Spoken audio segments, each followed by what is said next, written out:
All right, Sharon Bialy and Sherry Thomas, congratulations, guys, on your Emmy nominations this year for Best Casting in a Drama Series for Breaking Bad.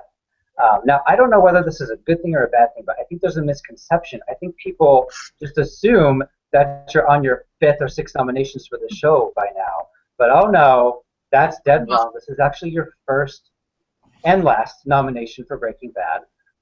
Tell me, and Sharon, I'll start with you. What's the old saying? Better late than never, right?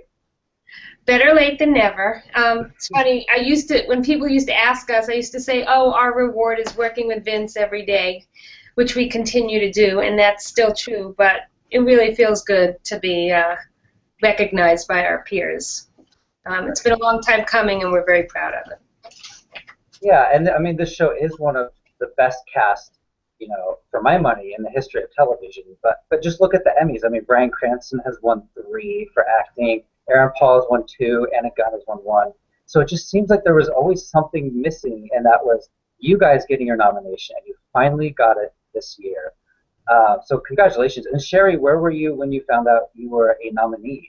I kept texting her, wake the fuck up. I was in bed. She was on the East Coast, and I was in bed, and I woke up, and I had a lot of texts and phone calls from my husband and from Sharon. So I obviously I knew what day it was. It was like Christmas morning, and I called her and found out that we had to go buy a pretty dress. So it was phenomenal, and you get all excited, and the energy and the adrenaline is running, and then your 2- and 3-year-old, need to be fed and changed. So right back down to reality. Right. And were you guys at the Emmys at any of the previous times, just as like part of the show? Because it's been nominated for Best Drama over and over and over. Yes. No. We go to the after party. Gotcha. Well, that's where all the fun is, anyways. It is. Yeah. But we did a count once. Sherry was kind of looking at numbers for the small cast that we had and how many nominations we had, not just wins for cast, and compared to other large shows which had been where the casting directors had been nominated, and we were both kind of like, wow. Yeah, it's really interesting. I think one season we had Brian, Aaron, Anna, Jonathan, and Giancarlo all nominated in one season in the various categories. So it's interesting. So cool.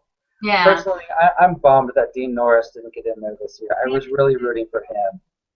But, I mean, the Emmys have loved Breaking Bad. Since the very beginning, Bryan Cranston won, for season 1 of the show, and that was before people were really even watching it. Well, during the writer's strike, too. Right, that's true. What did his done win? 7 episodes. Yeah, what did his win mean for you guys when that was the first big win for Breaking Bad?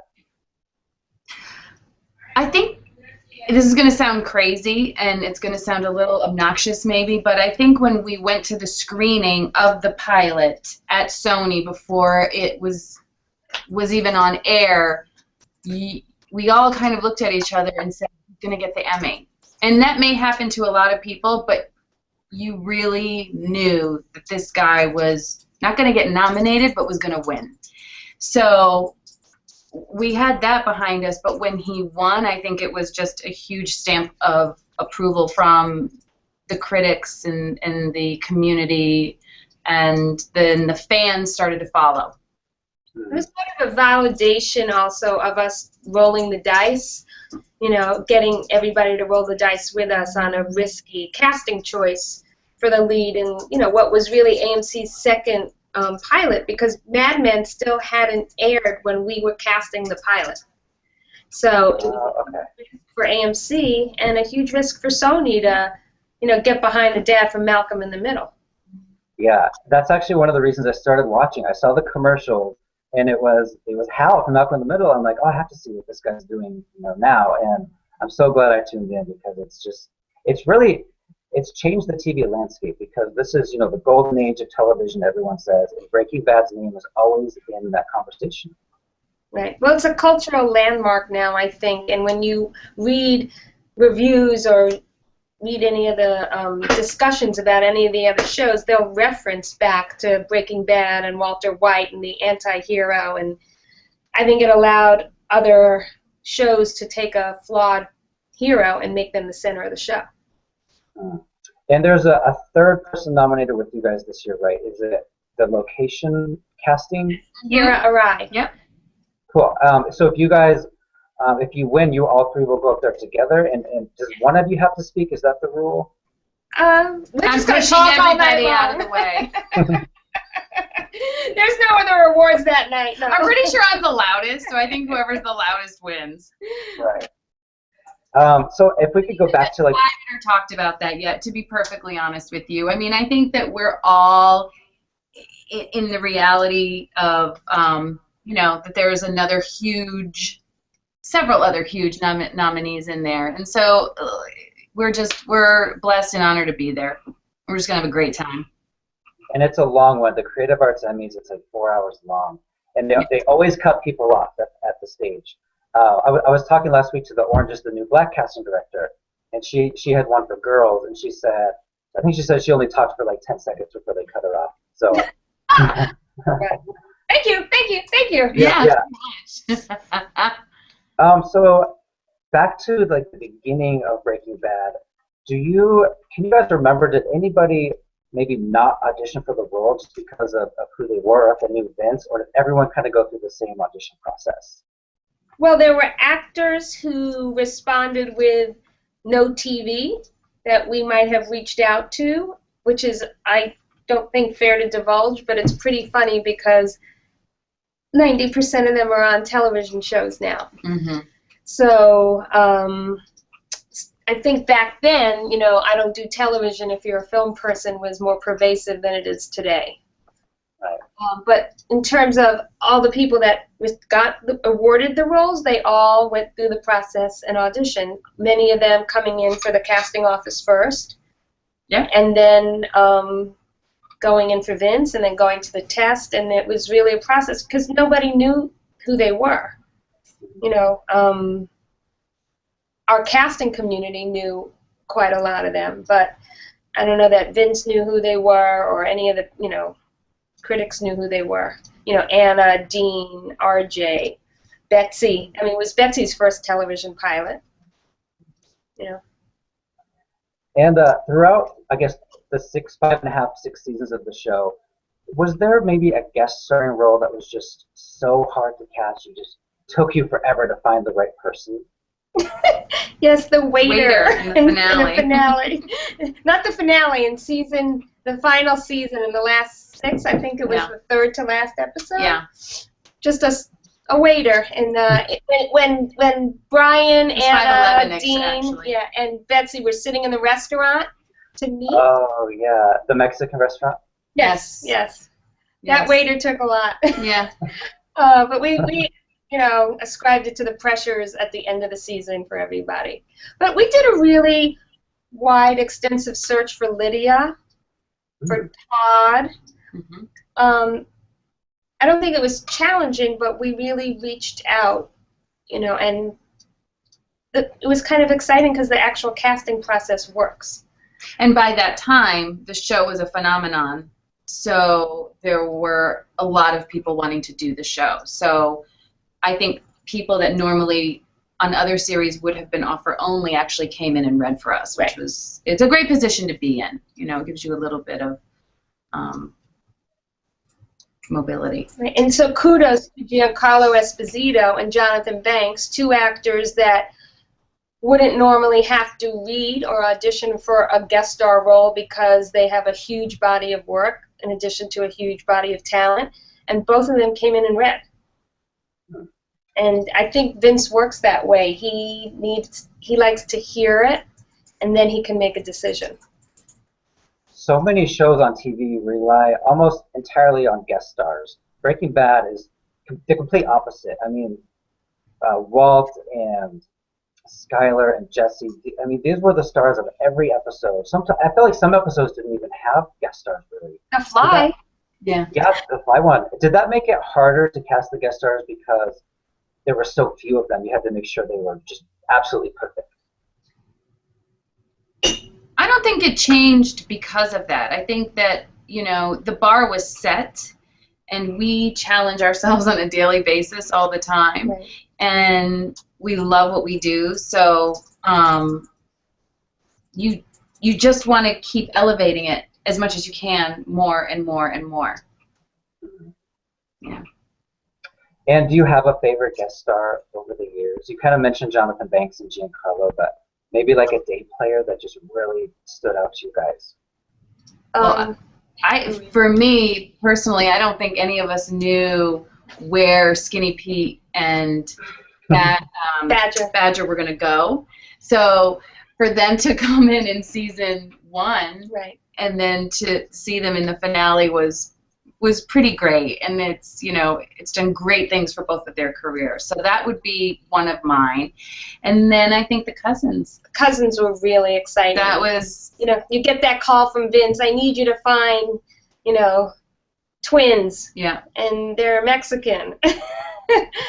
You know, identical twins. So that was a challenge. That was really exciting because they're not really going to talk. Right, and they're not going to talk, but it's a huge role. So how do you audition actors who aren't going to talk, and you know that Vince is going to keep writing to them, and you need a power and a presence on screen. And Luis had acted before. We knew him. We hired him. When he came in, we literally said, "Do you have a brother?" And he said, "Yes, but he's never acted before." And we said, "We don't care. Have him come in, and we'll work with him." And everybody ended up loving both of them. Yeah. And speaking of not talking, Mark Margolis. I think that's my favorite. I mean, that's pretty extraordinary. I mean, and that's another case because Mark Margolis, I mean, not just his age, but all the people he's worked with and through the years, the work he's done, and then you're calling an actor in New York and asking him to put himself on tape, but you have no lines. You know, and then he gets a nomination. Mm-hmm. So it was really exciting. Mm-hmm. And now you guys are working on a few shows now. Let me make sure I have all these right. Is it Better Call Saul, Mm-hmm. and Halt and Catch Fire? Mm-hmm. And That's done. That's done? The last episode aired this past Sunday, so our work was finished on that a long time ago. But we're hoping we're still working on it. We hope to be working on it. And we can't tell you anything about Better Call Saul. We're sworn to secrecy. Gotcha. I think it's better not to know. People always ask for spoilers, but I don't want to know anything. Right. Yeah. And Gotham. We did the pilot of And Gotham. The Walking Dead. And The Walking Dead. So when you cast something like Better Call Saul or Walking Dead that are not based in LA, do the guest stars usually audition over tapes, or do they come to you guys? Both. We, you know, throughout the scripts that we get, there are several supporting roles, guest stars down to, you know, one-day, one-line co-stars. And we will sort of divvy up on a concept call with the producers and the local casting director to determine what roles should come from what region. And then we audition those particular roles, but we also reach out to New York for New York actors that we think are right for it and have them self-tape, and then local will do their work locally, obviously. So. And we know a lot of actors in Chicago, so we'll often, you know, pull from Chicago and New York a lot. Gotcha. And now I'll ask each of you this individually. Of the shows that you're not involved with, Sharon, what show do you think has the best casting? And Sherry, same question. So I passed, or does it have to? Yeah, it passed. Okay, past No, has got to be The Wire. Oh! Well, I'll tell you, it's her goal in life to hire all those actors one day, to the point where we've had waiting rooms where you hear the guys out there, "Oh yeah, this is the casting office that loves The Wire." And 3 of them on The Walking Dead, even when they told us we couldn't bring any more actors in from The Wire, we just didn't pay attention. You know. But present, I love Nurse Jackie. I think it's brilliantly cast. Mm-hmm. Mm-hmm. I love Sherlock, the Benedict Cumberbatch one. What do you love? Episodes. I think it's fantastic. Getting On, I think, is fantastic. And I just, you know, Alexa Vogel, who did The Wire, I have to say, who was never nominated for The Wire, is beyond me. And I believe she's up this year for... She is up this year for... True Detective. Uh-oh. that might be your big competition this year. It Not is. just for the casting, but also for best drama and best Yeah. actor.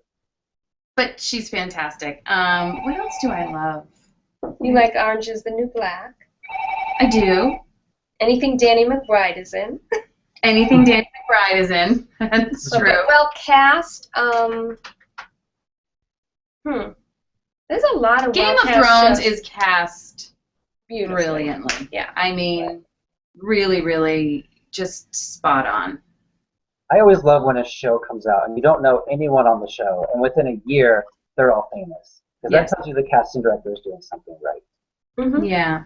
Yeah. Well, and that actually we do play an important role, which I think that sometimes is a little miscommunicated in the industry.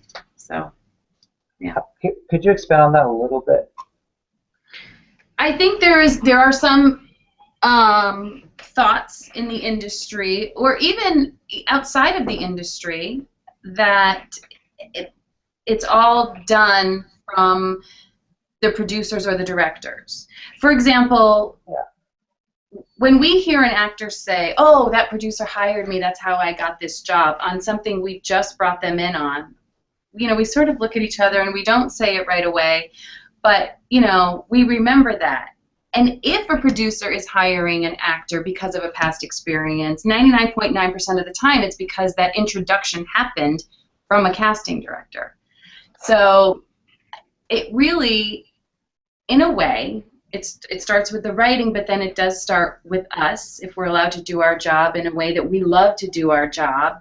Because if you don't have actors, you're not wardrobing anybody, you're not lighting anybody, you're not set decorating for anybody, you're not propping anybody, you're not miking anybody. Right. And we work really hard.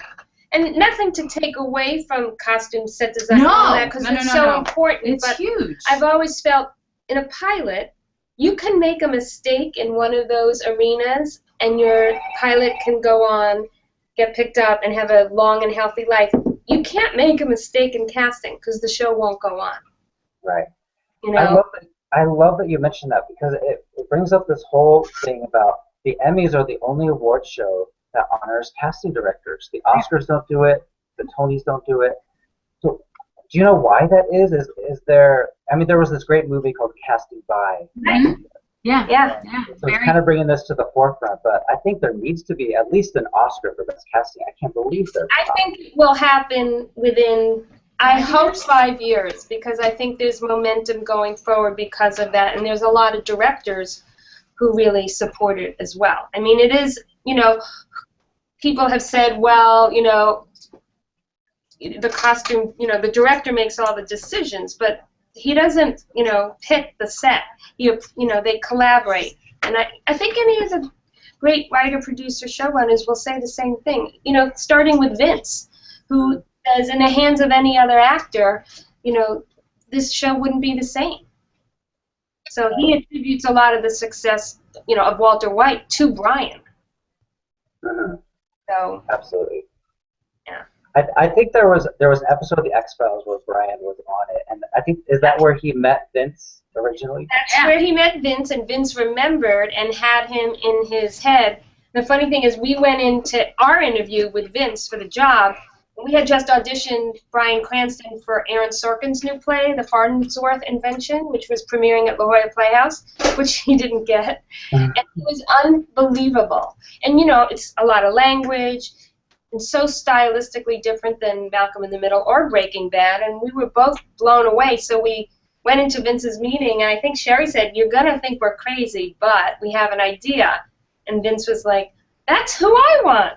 Wow. So it was a combination, obviously, most important, Vince's, passion for him, but the fact that the casting team could go to the studio and the network and really fight for him.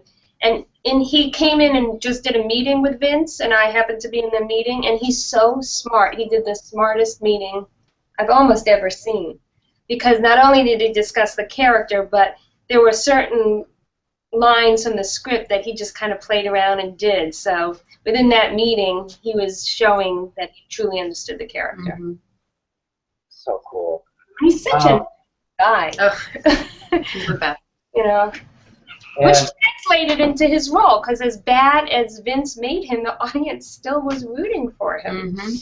Yep, I rooted for him till the very end. Even some of my friends stopped rooting for him, but I always did, because he was just such an interesting character that you've never seen and probably never will see again on TV. Yeah. And I noticed there's a lot of dark shows on your resume. Do you gravitate toward the darker shows, or is it just a coincidence? Here, I'll tell you, it's interesting, because I think what happens to actors often happens to casting directors. Mm-hmm. You do a drama, and they say you can only do drama. You know, you do a dark show, and they go, oh, let's get the girls to do the dark show. So I think, you know, when Breaking Bad started, we really rebelled and kept looking for, you know, stand-up actors. So you'll see Breaking Bad is peppered with stand-up guys doing their first drama. You know, Bill Burr, Lavelle Crawford. There's a bunch more. But really what we just love to do is great material and hire really interesting actors. And it isn't so much that we only do dramas. We love comedies, and we're really fucking funny. And we want, you know, it's definitely a world that we're extremely interested in. But it's just a bias that happens from certain executives, you know. I remember once a friend of mine called and wanted us to do a comedy, and I said, yeah, I think we'd be interested. And he said, oh, forget it. You know, my partner, who was a network exec, said, no, they just do drama. And to us, that's like saying, oh, Bryan Cranston, he just does comedy. Exactly. So interesting. Speaking of comedy, I feel like if AMC had a comedy, you guys would be perfect for that show. Do you know why they only have dramas on the network? Is that something they're going to branch out to? Comedy, you have to find the right one. You know, they are material driven. Mm-hmm. Very specific. And I think if a great comedy came their way, they would probably, you know, do it. But I think it would have to be something, a voice that you don't hear on other networks. You know, I think that's kind of where they're going. Mm-hmm. Even, you know, with Turn, you don't see that on other shows, with Halt, and, you know, they have an upcoming pilot that they're doing. It's just you don't see those things on other, you know, they're trying to do something unique in the storytelling. All right. And I guess final question, is there any advice you could give to young actors or young actresses who are trying to get their start? Like what are some things you look for as casting directors in the casting room, or what do you not look for, or what do you look for? Well, I can tell you young actors starting out are usually coming in for the smaller roles. So one of the things to remember is that you're just there to service the story. Like, it isn't all about you, so come in, do the work, and leave. And just move the story along. Don't try to do that much. And I think facilitating information. Yeah, Breaking Bad, in a way, helped, you know, confirm that for us. Because it's just, you want to be as real as possible in the world. You don't need all the attention when you're coming in for those 1- and 2-line roles. You really want to, you know, the waiter, it's not all about the waiter. It's about the 4 people talking at that table. Mm-hmm. So I would give that advice, is to just service the story. Mm-hmm. And understanding where you are and where you're going to go as an artist, and that it isn't just, I want to be famous. Right. One line Vince Gilligan is worth 50 lines on. Don't say it. On another show. Yeah. Well, I think the first thing I'm going to do is I'm going to go watch that waiter, because I can't wait to see who you ultimately settled on. I mean, of course, I watched the episode already, but I was focused on the 4 people in the scene, so now I want to go back and rewatch that and see how great this waiter was that took you forever to find. Well, interesting, you know, when we were 2 weeks ago, we were choosing the final scenes that would go to the peer group and for the voting, and there are some restrictions as to what you can choose, where you can choose them from, and how long it can be. And so it took a bit of time, and rewatching several scenes and deciding what episodes you were going to pull from and which scenes it was going to be and who you were going going to showcase. And each time we watched, you know, we're in a bullpen here. We don't each have our own office. Each time a scene came on, we didn't get any work done. We all were watching was just like this or listening, and it was as if, I swear to God, as if it was happening for the first time.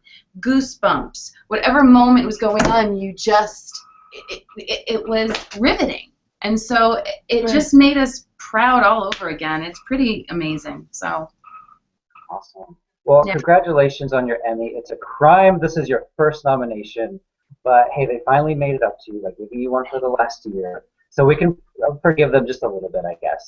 Absolutely. So yeah, best of luck at the Emmys and with Better Call Saul and Gotham and Walking Dead. You guys have an awesome career ahead of you, and we can't wait to watch what you do next. Thank you. Thanks for taking the time. Yep, thank you. Have a great day. Okay.